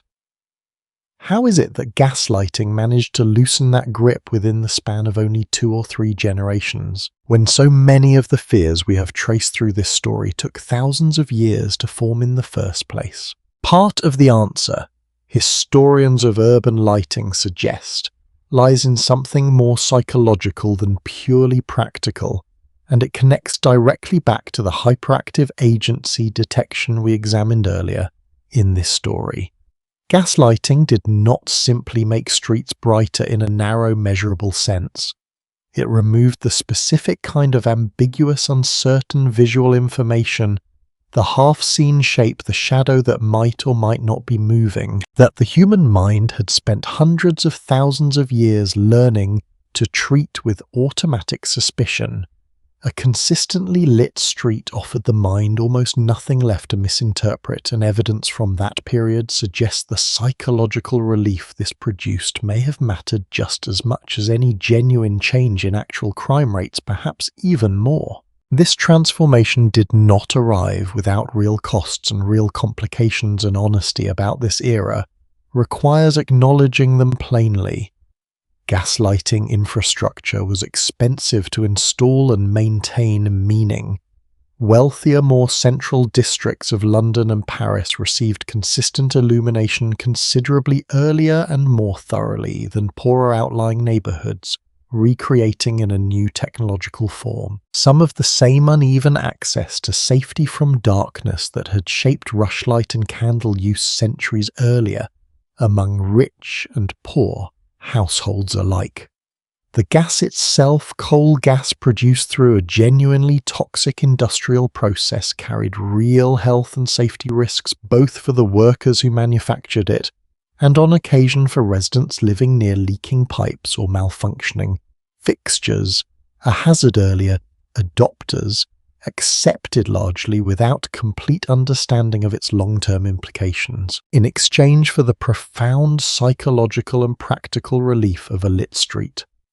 Progress in this particular chapter of the story arrived genuinely entangled with real and lasting cost, exactly the kind of complicated, unflinching truth this channel has always tried to hold on to rather than smooth over. By the middle of the 19th century, gaslit streets had become an ordinary, unremarkable feature of daily life across much of urban Europe, so thoroughly normalized within a single lifetime that younger generations born after the transformation was already largely complete, apparently struggled to fully understand why their grandparents had once organized entire evenings, entire households, entire laws around the simple, inescapable fact of the sun going down, and yet, remarkably, the fear itself did not disappear along with the darkness that had once justified it so completely. It simply retreated quietly into corners. The gas lamps could not quite reach, waiting as it always had for a shadow narrow enough to hide in.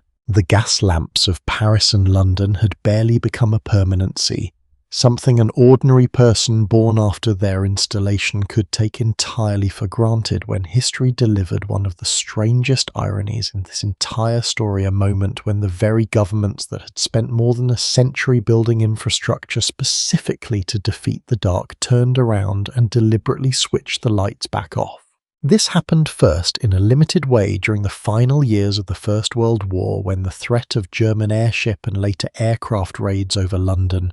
led British authorities to introduce restricted street lighting, dimming or extinguishing gas and early electric lamps across the city in an effort to make it harder for pilots overhead to identify their targets by the glow of the streets below. It was a strange, uncomfortable reversal. The same civic authority that had once fined ordinary citizens for carrying no lantern after curfew now fining or warning citizens for showing too much light. But this early wartime dimming was only a preview of something considerably more total that would arrive 2 decades later. When the Second World War began in September of 1939, the British government implemented what became known simply as the blackout, one of the most comprehensive and strictly enforced returns to deliberate nighttime darkness in the entire history covered in this story. Every household in Britain was legally required to cover windows and doors completely after sunset using heavy blackout curtains, cardboard or paint, so that not a single visible point of light could escape and potentially guide enemy bombers toward a city, a factory or a home. Streetlights across the country were switched off entirely or reduced to the barest, most heavily shielded glow vehicle headlights were fitted with special covers permitting only a narrow slit of downward-facing light, and a newly formed civilian volunteer force known as Air Raid Precautions Wardens patrolled neighborhoods after dark specifically to identify and correct any household showing so much as a sliver of light through an improperly sealed window, calling out the now familiar wartime phrase, "Put that light out," to any resident whose blackout discipline had slipped. What makes this moment genuinely remarkable, and what connects it so directly back to everything traced earlier in this story, is how closely the entire system echoed institutions that had existed centuries earlier for almost the opposite reason. The Air Raid Precautions Warden, walking an assigned route through darkened streets alert for any deviation from the expected pattern of the night, is in nearly every structural sense a direct descendant of the medieval night watchman, calling out the hour, except now the watchman's task had been inverted entirely, no longer protecting a lit world from the dangers hiding in darkness, but protecting a darkened world from the dangers that light itself, however small, might invite from the sky above. The human cost of this deliberate return to darkness turns out to be one of the more genuinely surprising and under-discussed details in this entire story.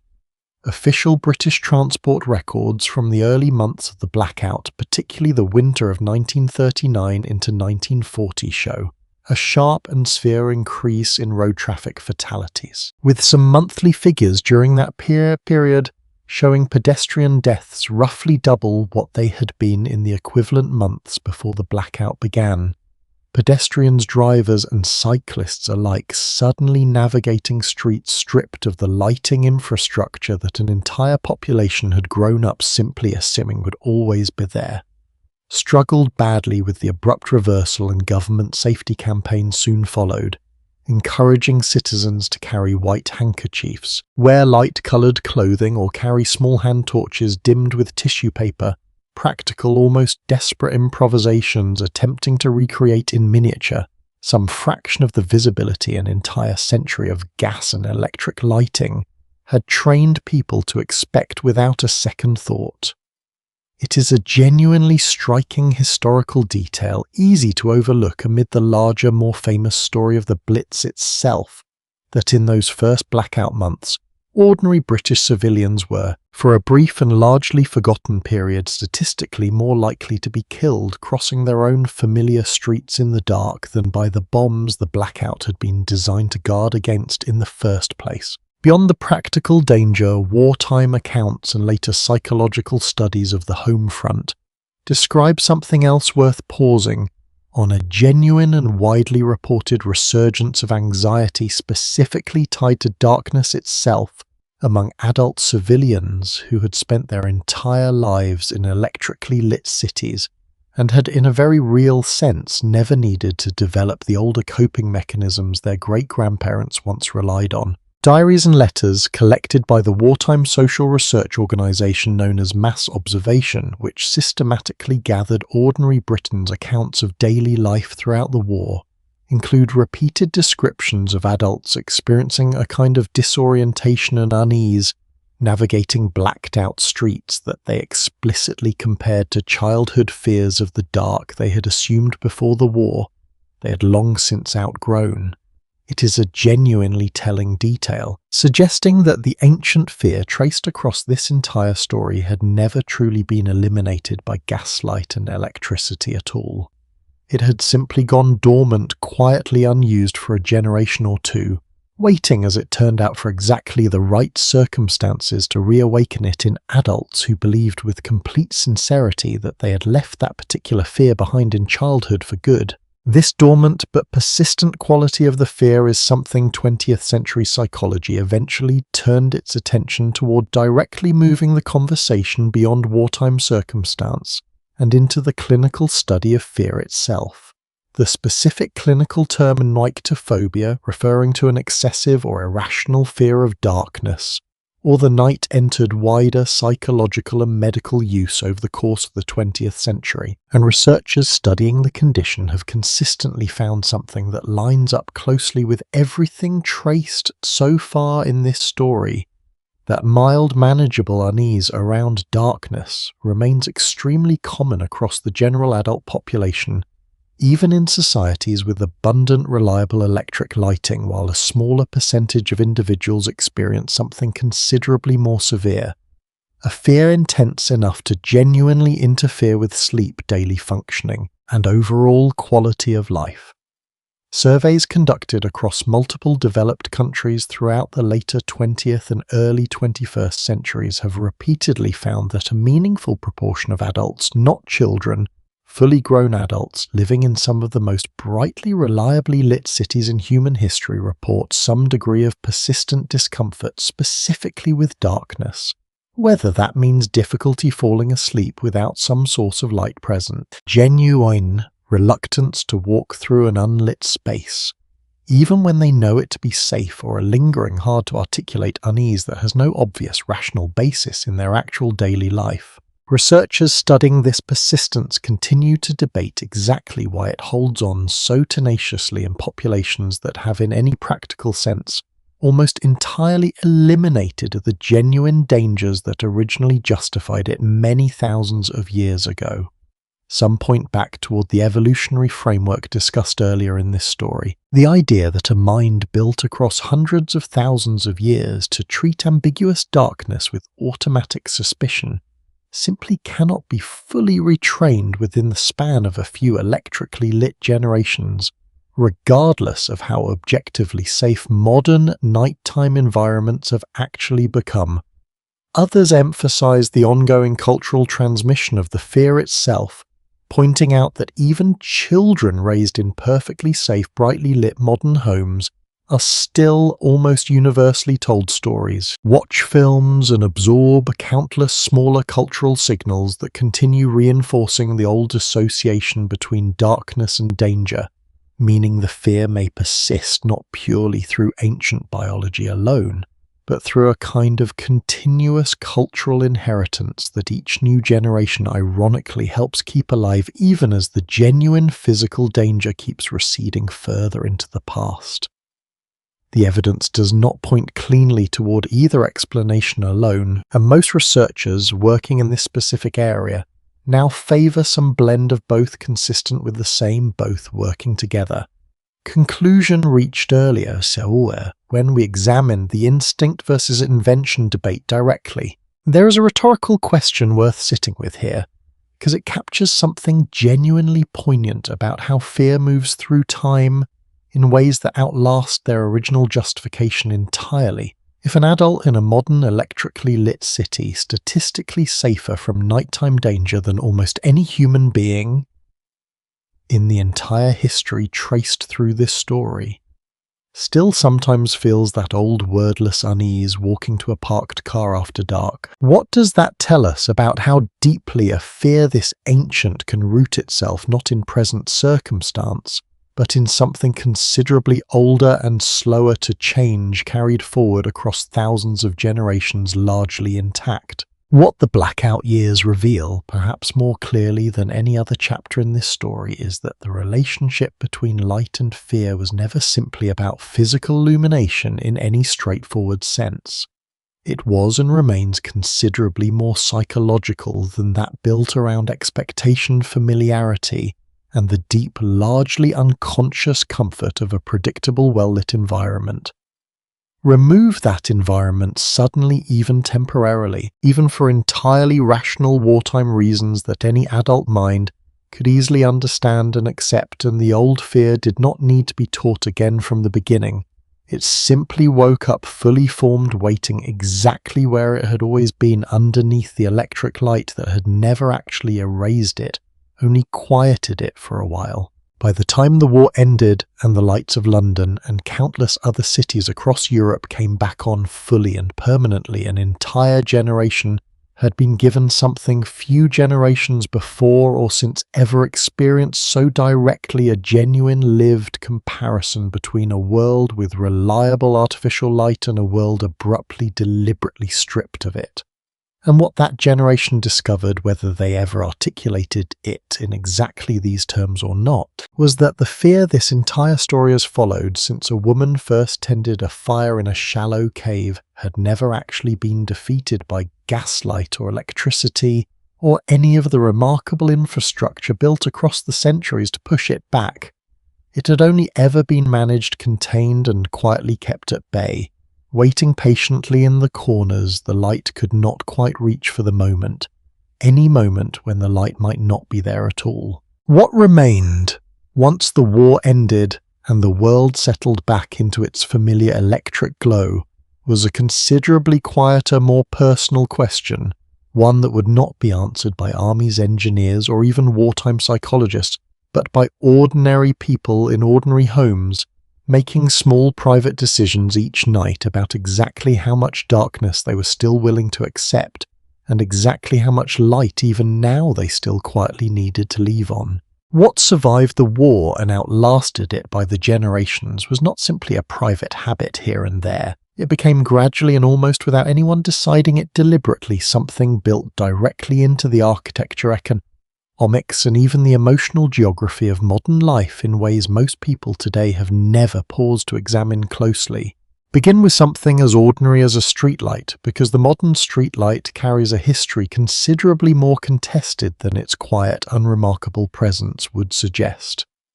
Beginning in the 1960s and continuing through the following decades, criminologists and urban planners in the United States and Britain began seriously studying whether increased street lighting actually reduced crime, an assumption so intuitive that for a long time almost no one thought to test it rigorously. The results, once researchers finally looked closely, turned out to be considerably more complicated than expected. Some studies, including a widely cited 1991 Home Office review in Britain, found only modest and inconsistent reductions in crime directly attributable to improved lighting, while other later research, including a notable Cambridge University analysis published in the early 2000s examining multiple American and British lighting interventions together, found more meaningful effects, particularly on how safe residents reported feeling, even in cases where actual recorded crime statistics moved only slightly.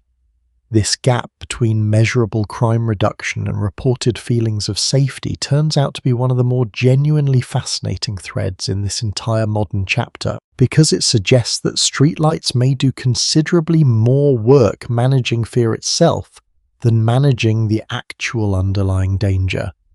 Echoing almost exactly the same pattern traced earlier in this story with medieval curfew bells and Roman oil lamps, protective measures whose greatest and most reliable effect may always have been psychological rather than strictly practical. This distinction has not stopped modern cities from investing enormously in nighttime illumination regardless, and the sheer scale involved is worth pausing on. Estimates from lighting industry and municipal planning sources suggest there are well over 300 million public streetlights installed worldwide today, a number that continues climbing as cities in rapidly urbanizing regions across Asia, Africa, and Latin America extend electric lighting into areas that within living memory still relied on nothing more than firelight or moonlight after sunset. In a very real sense, a significant portion of humanity alive today is living through its own compressed version of the exact transition London and Paris experienced across the 1800s, except now unfolding within a single lifetime rather than across several generations, meaning grandparents in some parts of the world can describe genuinely dark nighttime streets to grandchildren who have never once experienced one. Urban planning as a discipline eventually developed a formal name for the broader set of design principles built around exactly this ancient fear, something called crime prevention through environmental design, a framework that emerged in the 1970s through the work of criminologist C. Ray Jeffrey and architect Oscar Newman, and which explicitly incorporates lighting sightlines and the deliberate elimination of hidden shadowed spaces into how modern buildings, parks, and neighborhoods are physically laid out. Consider something as ordinary as a modern parking garage deliberately designed, with open sight lines, painted white or light-colored surfaces to maximize reflected light, and glass elevator walls specifically intended to eliminate the enclosed poorly lit corners that generate disproportionate anxiety compared to their actual statistical risk. Every one of these design choices represents a direct, if largely unconscious, descendant of exactly the same underlying instinct traced across this entire story, the instinct that once placed a Mesopotamian incantation bowl beside a sleeping infant and once positioned a Roman oil lamp beside a bed rather than leaving a corner of the household unlit. The scale of this modern accommodation extends well beyond public infrastructure and into something considerably more intimate: the private habits of ordinary households after dark. Market research into the children's nightlight industry, a global market now valued in the hundreds of millions of dollars annually, consistently finds that a substantial majority of parents in developed countries report keeping some form of light on in or near a young child's bedroom through the night, a figure that has remained remarkably stable across decades of surveying despite enormous underlying changes in housing safety and neighborhood crime rates over the same period. What is perhaps more generally surprising and considerably less discussed is that a meaningful proportion of adults, not children, report the exact same habit for themselves. Whether that means a hallway light left on a phone charging within reach of the bed, or increasingly in recent years, motion-activated sensor lights installed specifically to illuminate a bedroom the moment someone stirs during the night. This is not researchers studying sleep habits generally emphasize primarily a matter of rational calculation about actual risk. It persists in populations living in some of the safest, most brightly and reliably lit homes in the entire history, traced through this story, which suggests once again that the fear operates considerably deeper than any conscious assessment of present-day danger. There is a genuinely useful scientific layer worth adding. Here, one that connects this ancient story to something quite different: the modern understanding of human circadian biology. Researchers studying sleep and light exposure have found that the relationship between darkness and the human nervous system runs in both directions at once in ways our ancestors could never have understood, but may have intuited through simple repeated experience. Complete darkness triggers the release of melatonin, the hormone most closely associated with sleep onset, meaning, true, darkness is in a strictly physiological sense exactly what a well-rested night actually requires, working directly against the instinct to leave a light burning through the night. At the same time, researchers studying the specific wavelength properties of light have found that the blue-toned glow emitted by many modern electronic screens and certain types of night lights can meaningfully suppress melatonin production if used too close to sleep, meaning the very devices many people now reach for specifically to soothe an old fear of the dark may, in a strange and largely unintentional irony, be working quietly against the deep, restorative sleep those same people are ultimately hoping to protect. The evidence connecting light exposure, melatonin suppression, and long-term sleep quality continues to be refined through ongoing research, and scientists working in this specific area remain appropriately cautious about drawing overly broad conclusions from any single study, since individual sensitivity to light varies considerably from person to person. What does seem reasonably well established, however, is that the ancient impulse traced across this entire story, reaching for light specifically to feel safe enough to sleep, sits in a genuinely complicated, only partially understood relationship with the biological mechanisms that actually govern whether restful sleep occurs at all. There is a rhetorical question worth sitting with here, one that feels almost gently ironic given everything traced across this story so far.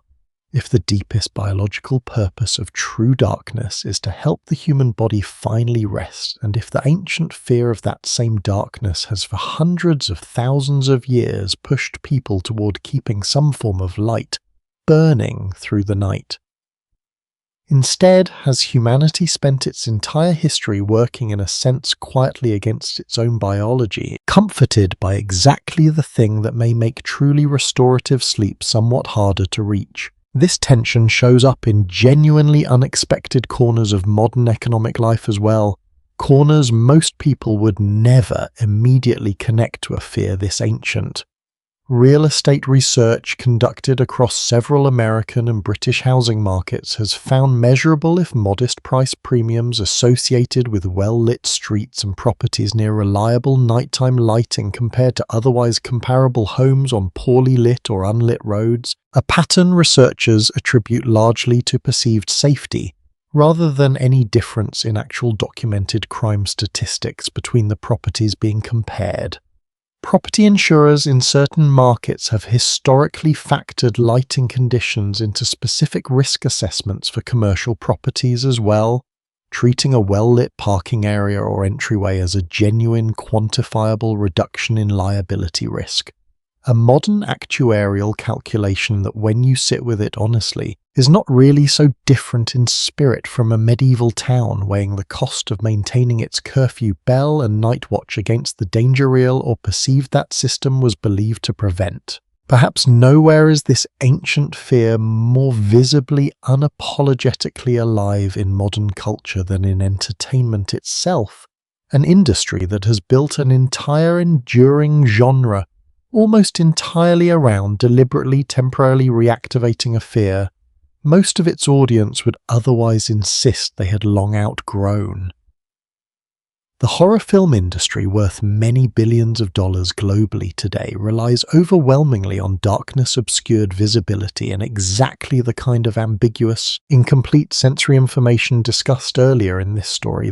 the same hyperactive agency detection that once made a shifting shadow in a Mesopotamian doorway feel like a demon, and now makes an unlit hallway in a horror film feel unbearable in exactly the same structural way, simply repackaged as entertainment rather than survival necessity. It is a genuinely strange and rather moving thing to consider that an industry built on giving people a safe, controlled, temporary experience of an ancient survival fear has become one of the most consistently profitable forms of storytelling in the modern world, suggesting that the fear itself, however uncomfortable, still carries a kind of magnetic pull most people are not actually eager to fully abandon, even once they know with complete certainty that nothing behind the locked door is real. What emerges from all of this taken together? Streetlights weighed carefully against genuine crime statistics, children and adults alike still quietly reaching for a small light before sleep.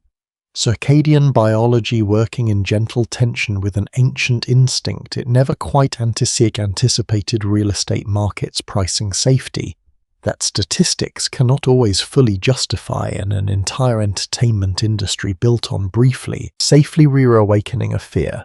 most people believe they left behind in childhood is a portrait of a species that has in every meaningful practical sense defeated the original danger.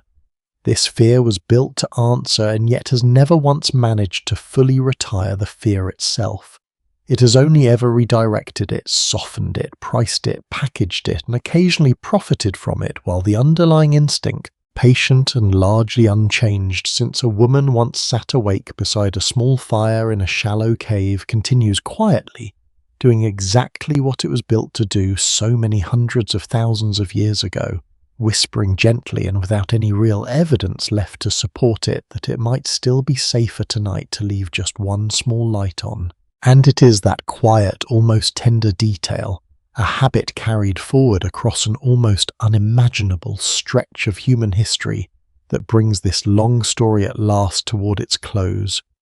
back to where it truly began in the dark beside a small and steady flame and the simple ancient comfort of not facing the unknown entirely alone. There is an object in the collection of the British Museum that rarely draws a crowd easy to walk past entirely if you did not already know what it was. It is a small clay tablet from ancient Mesopotamia, no larger than a hand, inscribed with a protective incantation meant to be recited over a sleeping child. The cuneiform has worn soft in places the way anything held often enough eventually does, and scholars believe it was kept close to a bed night after night by someone whose name did not survive, whose face did not survive, whose only trace left in the entire span of human history is this single small desperate wish pressed into wet clay 4,000 years ago, that the dark would pass over one particular chunk. The morning come. That tablet has outlived the empire that made it. It has outlived the language it was written in, a language no living person speaks as their own tongue anymore. It has outlived the gods it once appealed to, gods whose temples are gone, whose names are known, now mostly to historians rather than believers. And yet the fear that shaped it, the simple, unbearable tenderness of wanting to protect something small and sleeping from a danger that cannot quite be seen, has not aged even slightly. It is, in every meaningful sense, still alive tonight in this room, in whatever room you happen to be listening from, in the small light you may have left on without ever quite deciding to. This is what makes fear of the dark such an unusual thread to pull on out of everything history has to offer. Most of what we have traced across empires and centuries in this channel's other stories tends to end. Wars conclude, civilizations fall, plagues eventually burn themselves out. But this particular fear never really concluded anything. It simply kept moving patiently from a woman tending a fire in a cave in the Levant into the hands of a Mesopotamian parent pressing a wish into clay, into the voice of an Egyptian priest reciting spells to help the sun fight its way back from the underworld into a Roman household, carefully rationing its oil into a medieval town obeying a bell. It had stopped questioning generations before, into a courtroom where an old innocent woman's life was weighed against a fear that had nothing to do with her at all. Into a British household in 1939 taping heavy curtains over a window. Into a modern parent standing in a doorway at midnight listening for breathing comforted by a small plastic nightlight shaped like a star. What becomes clear laid out end to end like this is that very little of this story was ever really about danger in any narrow literal sense. It was about the unbearable weight of not knowing and the very human, very old refusal to sit inside that not knowing without doing anything to push back against it. A fire, a bell, a lantern, a charm, a curfew law, however unevenly and unfairly it was sometimes applied, a gas main run beneath a city street, a blackout curtain oddly doing the very opposite. Every single one of these was an attempt across an almost incomprehensible span of time to answer the exact same quiet question a frightened person has been asking since long before anyone thought to write anything down at all. Am I safe? Is my family safe? Will the morning come? There is something worth sitting with, honestly here, something this channel has always tried to hold rather than smooth away, which is that the history of this fear is not a clean-up lifting story of steady progress from ignorance toward enlightenment. It genuinely was brutal in places. Real people, mostly women, mostly poor, mostly powerless, were killed because a fear this old and this deep needed somewhere to land and found them instead of the darkness itself. Real children died in ways their frightened parents could not explain and reached for whatever comfort was available rather than face that loss with nothing at all. Real soldiers marched into forests and drowned in lakes because an enemy understood their fear of losing sight of the world better than they understood it themselves. None of that is softened by knowing it eventually led somewhere. It simply happened to real people whose names have mostly not survived the centuries the way that small clay tablet did, and yet threaded all through the same history. There is something else too, something quieter and considerably harder to dismiss, which is how much ordinary human care shows up in every single one of these responses to fear. Not one of them was really selfish. The fire was tended so a group could sleep. The amulet was placed beside a child, not a king. The lantern law existed, however imperfectly applied, because a community had decided collective safety mattered enough to legislate. The gas lamps were lit street by street specifically, so that ordinary people, not only the wealthy few who could once afford enough candles to hold back an entire night, might finally walk home without their heart in their throat.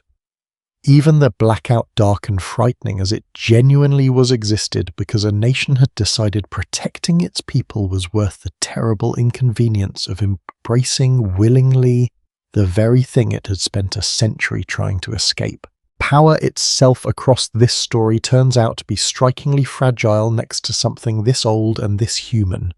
Empires that once seemed permanent, Rome, ancient Egypt, the vast trading networks of Mesopotamia are gone now. Their gods unworshipped, their languages studied rather than spoken. And still, somewhere tonight in an ordinary house in an ordinary city, a parent quietly checks that a small light is still glowing down the hall before finally allowing themselves to sleep. The empires could not last. This somehow has. That is in the end the real shape of this particular history. Not a story of danger finally defeated because in the strictest sense it never fully was. Not a story of irrational fear finally outgrown because it clearly has not been outgrown at all, only softened, redirected, and occasionally turned into entertainment we pay money to feel safely afraid of. It is instead a story about how long a single tender human instinct can travel, carried gently across thousands of years by people who never met each other, never spoke the same language, never shared the same gods, and yet somehow, without ever coordinating it, kept arriving at the exact same quiet solution again and again across the whole of human history.